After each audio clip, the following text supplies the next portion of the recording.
자, 3절 구속. 구속은 뭐냐? 구속이란 건, 자, 피의자나 피고인이나 피의자의 신체의 자유를 제한하는 대인적 강제처분이나 이런 거 다 압니다. 근데 구속에는 구인과 구금이 다 포함되는 개념이에요. 구인은 어느 장소에 데려오는 것보다 구인이라 그럽니다. 구금은 가둬놓는 것이죠. 감금해 놓는 거. 그래서 자, 구인은 피고인을 법원 기타 장소로 데려오는 강제처분이고, 구금은 자, 피고인이나 또는 피의자를 교도소나 구치소에 감금하는 강제처분이다. 만약에 구인한 피고인을 법원에 인치하는 경우에 구금할 필요가 있다 할 때 그 인치한테는 몇 시간 이내에 24시간 이내에 석방해야 된다. 이렇게 구속을 하는 목적은, 피고인 피의자의 자유를 제한하는 목적은 뭐냐 그러면 형사소송 절차에 출석을 보장하고 증거인멸을 방해하고 수사의 심리와 방해를 제거하려고, 그 다음에 형이 확정됐을 때 형벌의 집행을 확보하기 위한 제도입니다. 그렇다면 구속을 할 때 우리가 알아야 될 것이, 구속 전에 반드시 체포를 거쳐야 구속을 하는 체포 전치주의, 체포를 먼저 거쳐야 하는 것은 채택하고 있지 않습니다. 체포를 거치지 않고 바로 구속할 수도 있다는 얘기입니다. 구속 요건은 봅시다. 요건 제70조 구속 사유. 법원은 피고인이 죄를 범하여도 의심하면 상당한 이유가 있고 다음 각 호에 1에 해당하는 사유가 있을 때 피고인은 구속할 수 있다. 피고인이 1등한 주거 부정, 주거가 없을 때. 그 다음에 피고인이 증거를 인멸할 염려가 있을 때, 증거를 인멸해야 되는 것이 인멸할 염려만 있으면 됩니다. 피고인이 도망할 염려가 있을 때. 그래서 증거인멸, 주거부정, 증거인멸, 도망하거나 도망할 염려가 있을 때. 자, 그 다음에 이 사유가 구속 사유지만 법원은 구속 사유를 심사함에 있어서 어떤 것도 고려해야 되냐면 범죄의 중대성, 중대한 범죄냐, 재범의 위험성이 있느냐, 피해자와 또 중요 참고인에 대한 유해 우려를 고려해야 된다. 이 경미사건, 다액 50만원 이하의 벌금, 구류 또는 과료에 해당하는 사건은 주거가 없을 때에만 그러니까 1호의 경우를 제외한 애는 구속할 수 없다. 주거 부정의 경우는 구속할 수 있다는 얘기죠. 역으로 얘기하면. 그래서 여기서 말하는 범죄의 혐의는 객관적 혐의를 의미합니다. 자, 수사의 단순히 수사기는 주관적 혐의만으로는 구속할 수 없습니다. 그리고 위법성 조각사유나 책임 조각사유가 존재하는 것, 소송 조건이 아예 불비하는 것, 청구적 고소가 없다거나 그럴 때는, 명백할 때는 범죄 혐의 자체를 인정할 수 없다. 그리고 그러면 구속사유 1. 주거부정. 일정한 주거가 없을 때는 도망 염려를 판단하는 기준으로 독자적인 큰 의미는 없습니다. 증거인멸의 위험이다. 피해자 피고인이 증거를 인멸할 염려가 있을 땐 인적 물적 증거를 부정한 방법으로 사실상 영향을 미쳐 사실 인정에 침해되는 것을 방지하는 것을 말한다. 그래서 증거물이나 증거 서류를 위조 변조 은닉하거나 손괴하거나 공범 증인 감정인의 허위 진술을 시키거나 살해하거나 상해하는 경우, 이걸 전부 증거 인멸의 위험으로 보고 있습니다. 3번 도망하거나 도망할 염려. 자, 도망, 영구히 숨어버리는 것, 도망할 염려는 구체적 사정을 평가한 결과 도피할 고도의 개연성이 있는 것, 만약 약물을 복용해버렸는가, 자살을 쉽게 얘기해서 자살하려고 한다거나 심신 상실 상태에 빠지는 것, 이것도 도망할 염려로 보고 있는 겁니다. 이것 외에 아까 법정에서 말했던 구속사유, 심사유, 고려사유는 범죄의 중요성과 재범의 위험성, 피해자 및 중요 참고에 대한 이해도 고려해야 된다. 그러면 이것과 또 비례의 원칙, 구속은 사건의 의미와 기대는 형벌에 비추어 상당한 경우에만 인정, 허용된다. 그래서 비례성의 판단 기준을 보면 있지 않습니까? 구속에서 선고될 형보다 장기간으로 선고는 막 1개월 해야 되는데 1개월 선고할 형을 가지고 한 6개월이나 그 정도를 구속해버린다. 이건 말이 안 되고 비례성의 원칙에 반하다. 다액 50만원 이하의 경미사건이 있죠. 벌금, 구류, 과료의 경우는 주거부정에 한해서 구속이 가능하다. 그 다음에 보충소급 원칙. 자, 여기서 우리가 볼 때는 이 세 가지를 다 있어야 되냐 하면 이 세 가지 전부 있어야 되는 게 그 중에 하나만 있으면 구속의 필요성에 해당됩니다. 그 다음에 국회의원에 대한 거. 국회의원은 원칙적으로 현행범인 경우를 제외하고는 회기 중, 현행범인 경우는 무조건 체포다 구속할 수 있지만 현행범인 경우를 제외하고 회기 중 국회의 동의 없이 체포 구속할 수 없으며, 만약에 회기 전에 체포 구속된 경우라도 현행범이 아닌 한 국회의 요구가 있으면 회기 중에는 석방됩니다. 그러면 이제 구속 후 절차를 쭉 한번 볼까요? 구속영장의 성격이 뭐냐? 자, 피의자의 구속과 피고인을 구속할 때 영장이 있어야 되는데, 피고인을 구속하는 성격은, 자, 법관의 명령장을 성격을 갖지만, 수사기관이 피의자를 구속할 때는 법원에 의해서 하기 때문에 이것은 구속영장 성격이 허가장의 성격을 갖는다는 것 알아두시면 됩니다. 그럼 구속영장 청구, 각종 청구는 누가 한다고 했어요? 검사가 한다고 했죠? 그래서 피의자를 구속할 때 검사의 청구에 의하여 법관이 발부한 구속영장에 의하여 구속할 수 있습니다. 구속영장의 청구는 무엇으로 해야 됩니까? 일단 서면으로 해야 됩니다. 자, 서면으로 해야 되면 구속사유에는 소명 자료를 제출해야 된다. 근데 우리가 보통 보면은 피의자를 구속할 때는 검사의 청구에 의해서 법관이 발부한데, 피고인의 경우에는 검사의 신청이 피고인의 경우도 있어야 되느냐? 그건 아니다는 얘기죠. 그래서 법원이 피고인에 대한 구속영장을 발부하는 경우에도 검사의 신청이 있어야 된다는 규정의 취지라고 볼 수 없다. 그래서 법원이 피고인에 대한 구속영장을 청구하는 경우 검사의 신청은 필요 없다는 얘기입니다. 그 다음에 여러분이 이제 이 부분에서 이제 앞으로 가장 중요한 것이 이렇게 돼요. 구속 전에 피의자를 심문하는 것, 이걸 말합니까? 영장실질심사제도라는 것이죠. 왜 이게 제도의 취지가 뭐냐?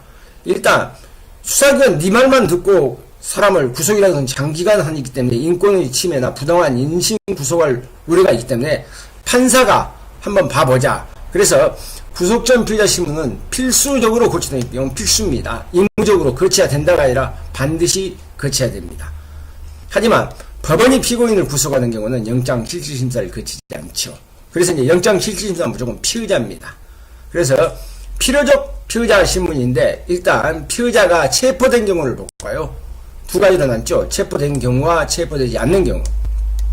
체포된 경우, 긴급체포, 현행범죄 체포된 피의자에 대해서 구속영장을 청구받은 지방법원판사는 지체 없이 피의자를 심문해야 됩니다. 이 경우 특별한 사정이 없는 한 청구된 날 다음 날까지 심문하여야 합니다. 필요적이죠. 하여야 한다.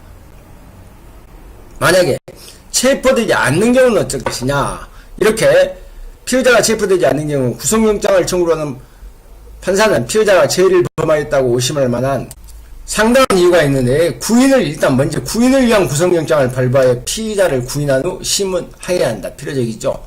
만약에 피의자가 도망하는 등 사유로 심문할 수 없을 때는 어쩔 수 없죠.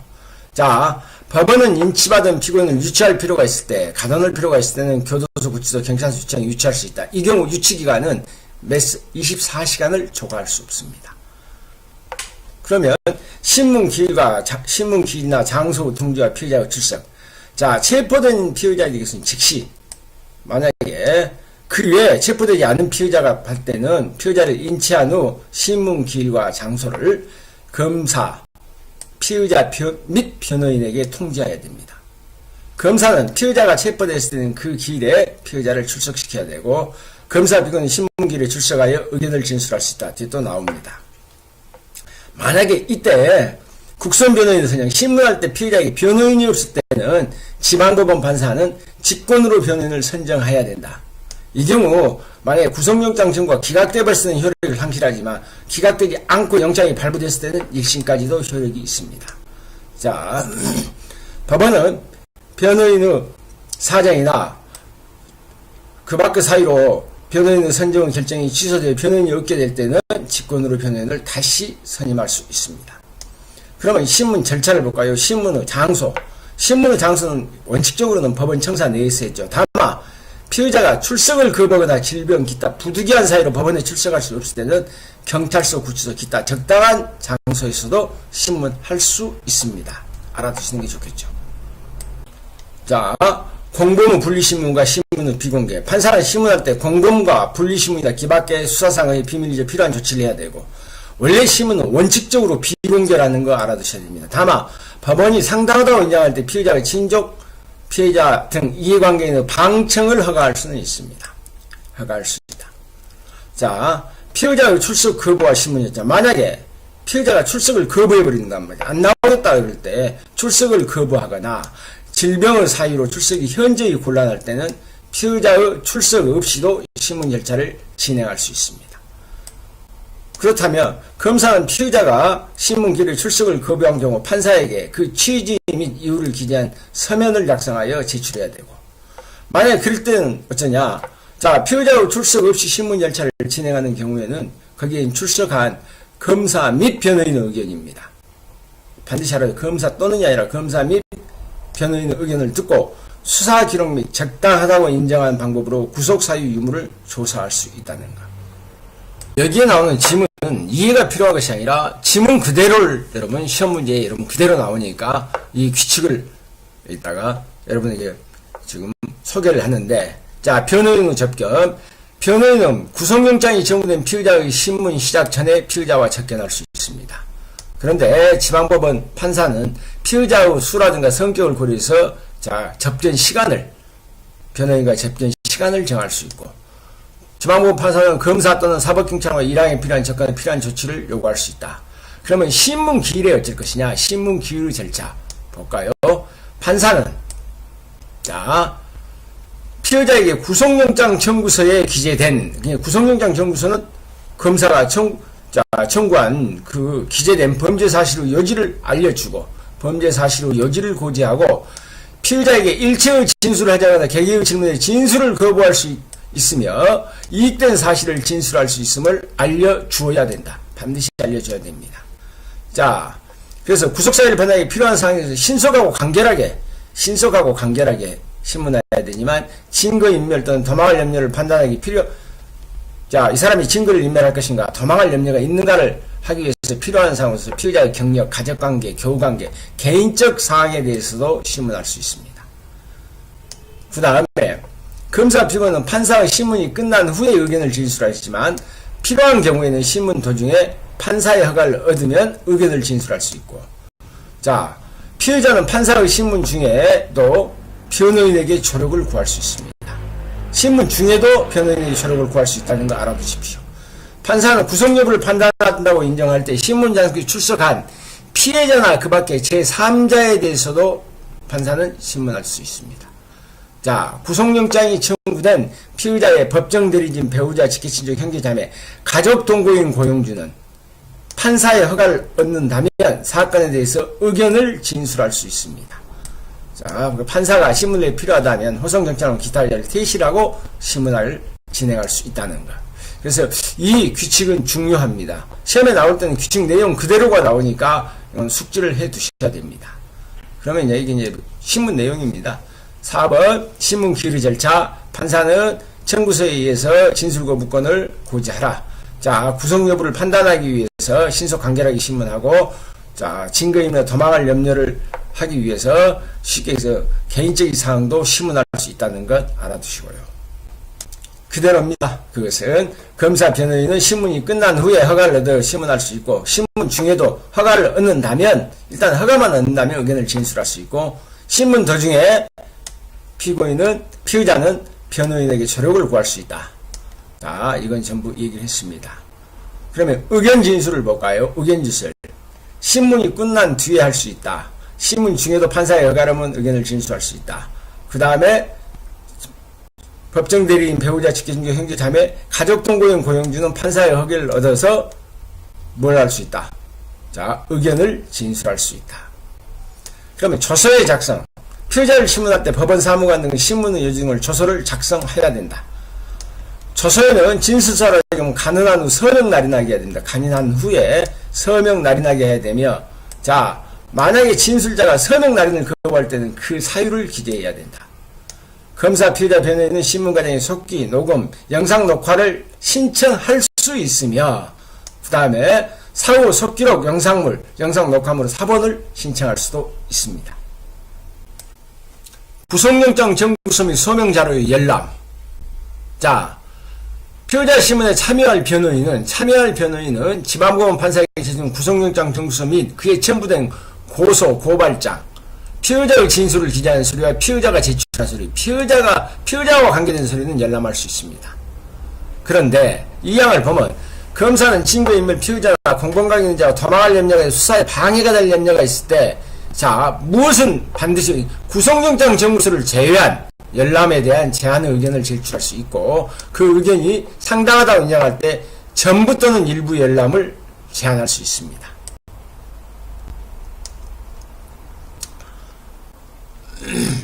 그러면 지방법원은 1항에 열람 또는 열람의 그 일시와 장소를 지정할 수 있다. 이렇게 구속기간 불산입이 이제 나옵니다. 피의자를 심문하는 경우 법원이 구속영장 청구서, 법원이 구속영장 청구서 수사관계 서류 및 증거물을 접수한 날로부터, 일단 접수한 날로부터 발부받아서 검찰청에 반환한 날까지의 기간은 구속기간에 삼입하지 않는다. 불산입한다. 언제부터? 자, 수사관계 서류 및 증거물을 접수한 날로부터 영장을 발부해서 검찰청에 반환한 날까지의 기간은 구속기간에 불산입한다는 것 알아두시기 바랍니다. 그러면 이렇게 하고 난 다음에 구속영장을 발부하는 경우, 자 1번 구속영장의 발부, 검사로부터 청구를 받은 판사가 상당하다고 인정할 때 그때는 구속영장을 발부한다. 구속영장 발부 여부는 법관의 재량입니다. 만약에 법관이 구속영장을 발부하지 아니할 때는 청구서의 그 취지 및 이유를 기재하고 서명 날인하고 청구한 검사에게 교부합니다. 구속영장을 청구하여 발부한 영장에는 그 영장을 청구한 검사의 성명, 그 검사의 청구에 발부한다는 취지를 기재해야 되고, 이 구속영장 청구를 기각하는 재판에 대해서는 불복이 허용되지 않는다. 항고나 준항고, 재항고 전부, 항고뿐만 아니라 재항고, 준항고가 허용되지 않습니다. 영장 부분은 우리가 봤던 체포영장이나 거의 다 비슷합니다. 영장에는 피의자의 성명, 취소, 제명, 공소 사실의 여지, 인치, 구금할 장소, 발부 연호를 그 유효기간과 기간을 정하여 집행을 착수하지 못하면 영장을 반환하는 취지를 기재하고 재판장 또는 수명부에 서명 날인해야 된다. 여기서 성명, 취소, 제명, 공소 사실의 여지, 인치, 구금할 장소, 발부 연호를 유효기간 다 기재해야 된다는 것 알아두시고, 자, 피의자 피고인이 성명이 분명하지 않을 때, 그러면 인상이라든가 체계 기타 특정할 수 있는 사항을 피고인을 표시하며 주거가 분명하지 않을 때는 주거 기재는 생략할 수 있습니다. 자, 구속영장의 유효기간은 다 체포 며칠이요? 7일입니다. 법관이 상당하던 영장이 7일 넘는 기간을 정할 수도 있고, 구속영장은 수통을 작성하여 사법경찰은 수인에게 교부할 수 있고, 그 사유 수통을 작성한다. 여러 통을 작성했으면 그 사유를 구속영장에 기재해야 된다는 것 알아두십시오. 그 밑에 판례는, 자, 영장 청구에 대해서 지방판사의 결정에 대해서는 항고도 아니고 준항고 대상도 해당되지 않는다는 것. 그러면 이제 구속영장을 집행하는 것. 영장의 집행 절차는 거의 체포 절차와 비슷합니다. 영장은 검사에게 사법경찰 관리가 한다. 급속을 요할 때는 재판장 수명법관 수탁판사가 집행을 지휘하시며 법원 사무관에게 그 집행을 명할 수 있다. 자, 이거 법원 사무관은 집행이 필요할 때 사법경찰 관리뿐만 아니라 교도감, 법원 경위의 보조를 요구할 수 있으며 관할구에 의해서도 집행할 수 있다. 교도소 구치소는 어쩝니까? 누가 해? 검사의 죄 교도관이 집행한다. 자, 그러면 집행할 때는 피의자 피고인의 피의사실의 여지, 범죄사실의 여지, 구속 이유와 변호인은 선임할 수 있음을 말하고 변명한 기회를 준 후가 아니면 구속할 수 없죠. 도망한 경우는 절차를 거치지 않고도 구속할 수 있습니다. 영장의 제시, 이걸 제시는 자 반드시 제시해야 됩니다. 다만 구속영장을 소지하지 않고 급속을 요할 때는 공소 사실의 여지와 영장이 발부됐으면 고지하고 집행할 수 있으며 집행 완료 후에는 신속히 구속영장을 제시해야 된다. 이건 체포와 같죠. 압수수색, 구속영장을 집행한 경우 영장 없이 타인의 주거에 들어가 피의자를 발견하게 수색할 수 있으며 현장에서 영장 없이 압수수색 검증할 수 있으며 또한 검사 또는 사법관이 피고인 구속영장을 집행한 경우에도 준용합니다. 그런데 그 밑에 한번 판례를 볼까요? 자, 사법경찰 관리에서 법무부의 사법경찰 관리에게 합법적으로 발부한 구속영장을 사법경찰 관리에 집행한 경우 거기에 검사의 날인 또는 집행 지시서가 없다고 해서 곧 불법 집행이 되는 것은 아니다는 것. 그 다음에 이 2번 판례는 만약에 피고인은 구속할 때 뭐라고 했습니까? 법제는 범죄사실의 구속 이유와 변호인을 선임할 수를 말하고 변명한 기회를 주는 거 아니면 구속할 수 없다라고 규정되어 있어요.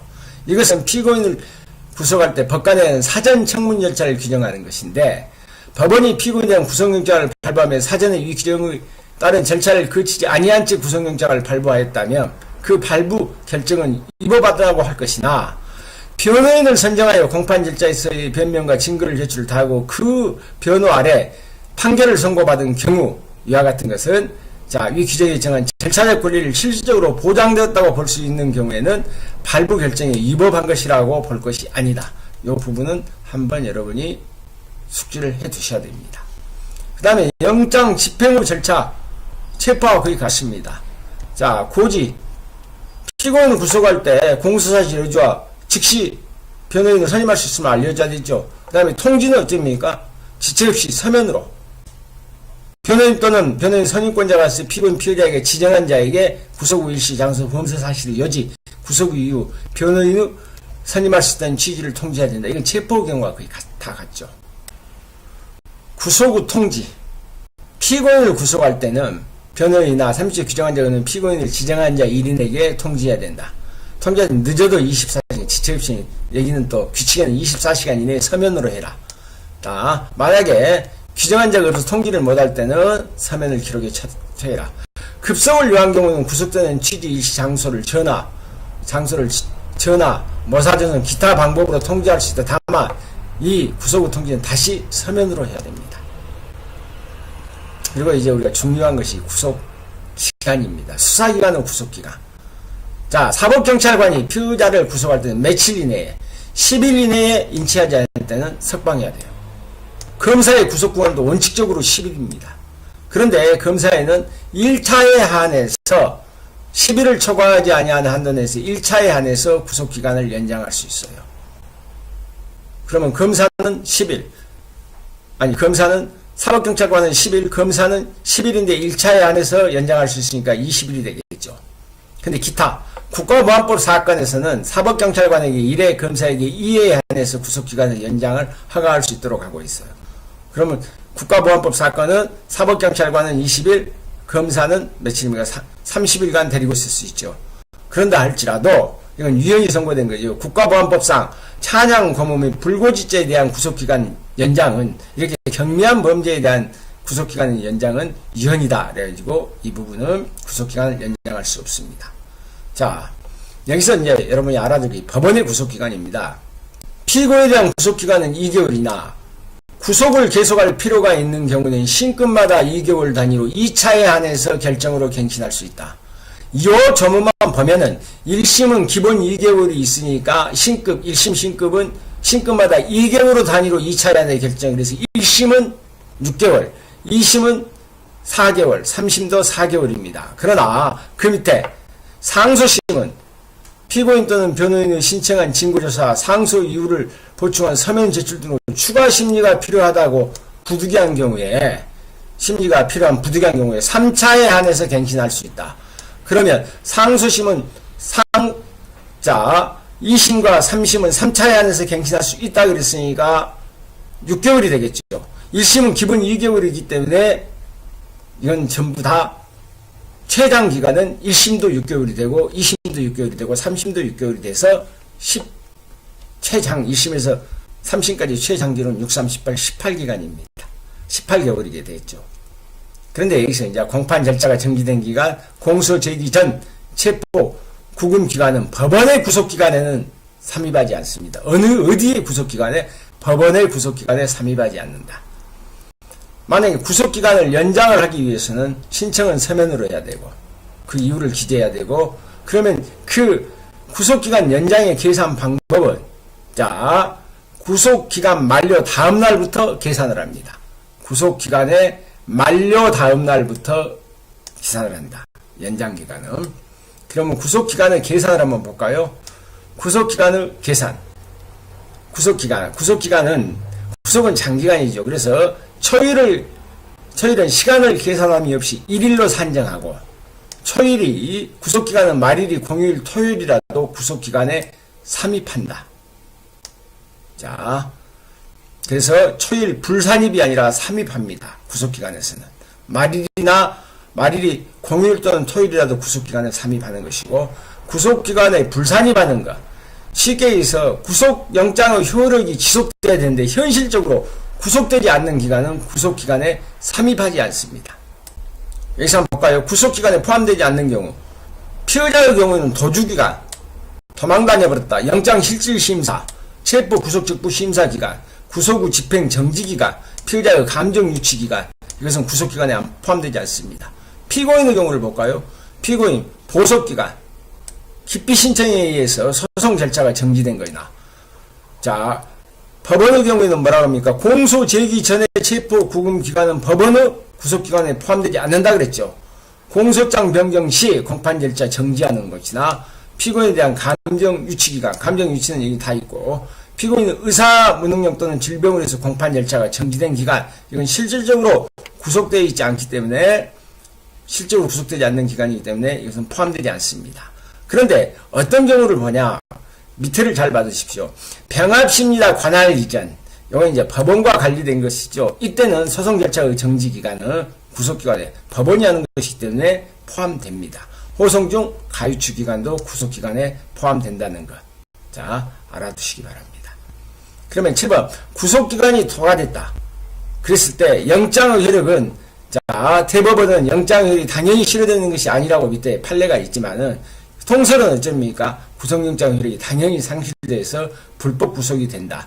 근데 이 판례는 그렇게 중요한 건 아닙니다만, 특이하게 이거 바꿔줘야 되는데 아직 안 바뀌어지고 있으니까 그냥 한번 봐두십시오. 재구속의 제한, 제208조 재구속의 제한, 검사 또는 사법경찰관에 의하여, 그러면 수사기관에 의하여 구속되었다가 석방된 자는, 일단 구속되었다가 석방된 다른 중요한 증거를 발견한 경우를 제외하고 동일한 범죄 사실에 대해 재차 구속하지 못한다. 그러면 다른 중요한 증거를 발견하면, 자, 구속할 수 있다지요. 있답니다. 자, 전항의 경우 한경의 목적으로 동시 또는 수당 결과에 관하여 행하여진 행위는 동일한 범죄 사실로 간주한다. 그래서 수사기관의 경우를 볼까요? 다른 중요한 증거를 발견한 경우를 그하고 동일한 범죄 재차 구속하지 못하고 동시 수당 결과에서 동일한 범죄로 간주하고, 국가보안법에서 공소보류 처분을 받은 피해자에게 공소보류 처분이 취소된 경우는 취소됐기 때문에 동일한 범죄 사실을 재차 구속할 수 있습니다. 이런 제한은, 재구속에 대한 제한은 수사기관에 의해서 구속됐다 석방된 자에 대해서만 적용을 받습니다. 그러면 법원에 의해서 구속된 자는 제한을 받냐 안 받냐? 받지 않는다는 얘기요. 재구속의 제한은 검사 또는 사법경찰관이 피의자를 구속하는 경우에만 적용될 뿐이며 법원이 피고인을 구속하는 경우에는 적용되지 않는다는 것 알아두시기 바랍니다. 우리가 과학과 관련 문제에서 별건 구속이라는 것이죠. 가끔 얘기를 많이 듣습니다. 본래 수사하고자 하는 것보다 본건이라 그럽니다. 본래. 그런데 그 구속 요건이 구비되지 않아요. 본건이. 그래서 별건, 아주 작은 것, 그 옆에 변두리에 있는 것으로 구속을 하는 것, 이것이 어쩔 것이냐, 이걸. 그래서 별건 구속이란 수사기관이 본래 수사하고자 하는 사건에는 구속 요건이 구비되지 않았기 때문에, 뭐 살인사건을 조사하려고 하는 살인사건이 구비되지 않으니까 뭐 주거침입이라든가 손괴죄 이런 것으로 해서, 그래서 본건 수사에 이용할 목적으로 구속 요건이 구비된 별건으로 구속하자는 것. 그래서 허용할 것이냐 이것은 부정하는 것입니다. 그래서 본건 구속의 요건은 영장주의에 반하고, 그래서 본건 구속의 구속기간의 제한을 벗어나는 것이며, 구속사유가 그래서 자력 강요 수사의 편의라는 구속으로 허용되지 않는다. 그런다 할지라도 여죄 수사를 금지하는 것은 아닙니다. 별건 구속을 허용되지 않는다 해서 여죄 수사까지 금지하는 것은 아니다. 그런데 이중 구속, 일단 우리가 절도죄로 구속된 사람을 보다 보니까 이게 살인죄도 있단 말이에요. 그래서 이미 구속영장이 발부된 피의자 피고인이 다시 구속영장을 집행하는 걸, 이걸 허용할 것인가 여부입니다. 이중 구속에 대해서는 이미 구속된 자에게 다른 범죄 사실의 구속영장을 발부받았으나 집행이 없다고 봐서 부정하는 견해는 있지만, 자, 구속영장에 기재된 범죄 사실에만 미치며, 또한 구속된 피의자 피고인이 석방된 경우를 대비해서 할 필요가 있기 때문에 허용된다는 것이 다수의 견해입니다. 그래서 판례를 볼까요? 구속기간이 만료될 무렵 구속영장에 기재된 범죄 사실과 다른 범죄 사실로 피고인을 구속하였다는 사정만으로 피고인에 대한 구속이 위법하다라고 할 수는 없습니다. 자, 2번 판례도 한번 봐주시죠. 피고인이 기소용지 처분된 신용카드 사업법 위반 등 피의 사실로 27일간 구속되고 있으며 연이어 사기 등의 범행으로 구속되어 사기 등의 범행으로 구속 기소됐지만 결과적으로 위 구속기간은 사기의 범행 사실의 수사에 실정 이용됐다 할지라도 위 구금일수를 사기죄의 본형에 삼입할 수는 없다. 이건 신용카드 사업법 위반 혐의이기 때문에 그렇죠. 한번 받으십시오. 그래 중요하지는 않습니다.